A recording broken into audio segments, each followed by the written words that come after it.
ایک دفعہ حضرت عائشہ رسول اللہ صلی اللہ علیہ وسلم کے ساتھ بیٹھی ہوئی تھی، تو یہودی ساتھ پاس سے گزرے، تو انہوں نے جان بوجھ کے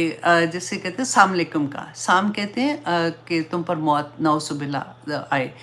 تو رسول اللہ صلی اللہ علیہ وسلم نے وعلیکم کہہ دیا، تو حضرت عائشہ کو بڑا غصہ آیا، انہوں نے سختی سے اس کا جواب دیا نا، تو رسول اللہ صلی اللہ علیہ وسلم مسکرائے، انہوں نے کہا عائشہ ایسے مت بولو، دیکھو تم نے یہ نہیں دیکھا کہ میں نے کیا کہا ہے، میں نے بھی تو وعلیکم کہا کہ تم پر بھی مطلب ایسے ہی جواب دے دیا تھا۔ تو اس زمانے میں بھی ایسے لوگ تھے جو رسول اللہ صلی اللہ علیہ وسلم کو تکلیف دیتے تھے۔ تو آج ہم دیکھیں